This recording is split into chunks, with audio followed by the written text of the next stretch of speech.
You can make a lot of money and still be broke where it matters. High income is not wealth, and the people who confuse the two end up working longer than they planned for a life they thought they already won. Because income tells you how much you earn. Wealth tells you what happens when you stop. And most people never stop long enough to realize they don't actually own anything. Let's talk about the difference. Chapter 1, why this confusion is everywhere. We're taught one idea early. Make more money. That's the goal. That's the finish line. So people chase it. They work harder, they study longer, they climb ladders, they compete. And eventually, some of them win. They hit 6 figures, 200,000, 300,000. And everyone around them says, you made it. But something feels off. They still worry. They still plan around paychecks. They still can't stop. Because deep down, they know something. If this income goes away, everything changes. That's when the question finally shows up. Is this really wealth? Chapter 2, let's define it clean.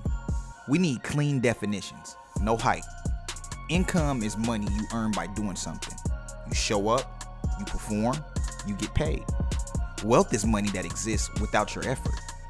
Income depends on time, energy, health, being needed.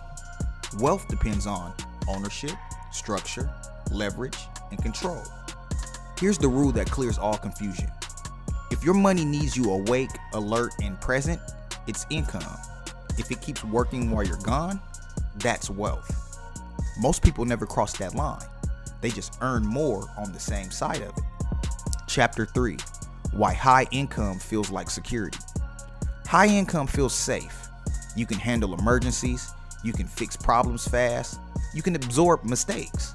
That creates confidence. But confidence can turn into illusion because the safety isn't coming from ownership. It's coming from constant motion.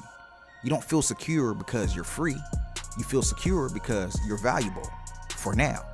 As long as your skills are in demand, your body cooperates, and your industry stays stable, the checks come. But wealth isn't built on as long as. Wealth is built on durability. Chapter 4, the ceiling most people ignore.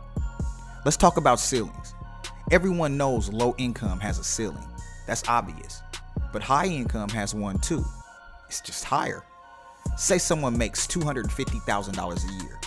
Ask one question. What happens if they stop? If the answer is savings drain, lifestyle shrinks, your stress spikes, then the structure hasn't changed, only the speed. High income doesn't remove the ceiling. It just delays the collision. And here's the part people don't like to admit. The higher the income, the harder the fall feels because the lifestyle grew with it. Chapter 5, lifestyle is the silent enemy. High income invites higher commitments. Better house, better cars, private schools, vacations that become expectations. None of that is wrong, but every upgrade adds pressure. Now the income isn't optional, it's required. So the person making great money can't actually slow down. They can't step back. They can't pause. They can't say no. Miss a month and the math breaks. That's not wealth. That's a golden leash. Wealth doesn't tighten when income pauses. Chapter 6, taxes, time, and truth. Here's another layer. High income gets taxed aggressively, especially earned income. The more you make from labor, the more the system takes. So the reward for earning more is often less control. That's why some high earners feel frustrated. They did everything right. They played the game, and yet they still feel boxed in because income without ownership is effort without leverage. Chapter 7, ownership is the difference. Here's the dividing line. Workers, even high-paid ones, get paid for activity. Owners get paid for position. Ownership means you own the asset, you own the system, you own the leverage. It doesn't have to be flashy. It just has to exist without you. That's the part most people never build. They chase higher income instead of converting income into ownership. Chapter 8, the conversion moment. This is the wealth mode shift. Income is fuel, not the destination. High income is powerful, if it's used correctly. The mistake is thinking, I make a lot, so I'm safe. The correct move is, I make a lot, so I can build. Income should fund assets, system, skills that scale, ownership that lasts. If income only funds lifestyle, the game never changes. Wealth begins when income stops being the star. Now, if this is making you rethink how you see money, hit like so this reaches more people who need it.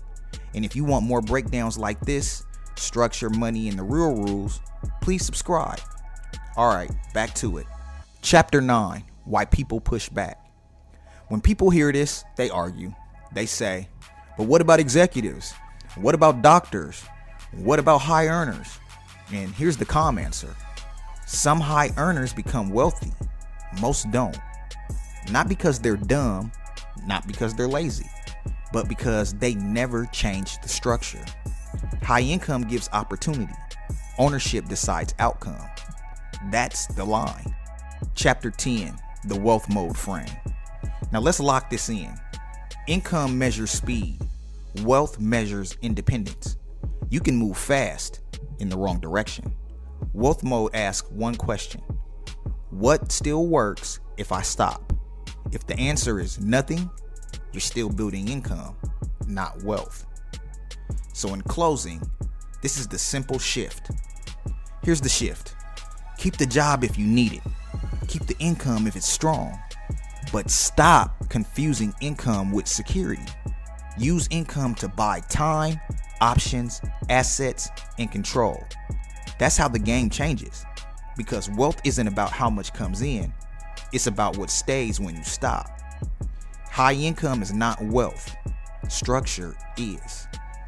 This is wealth mode.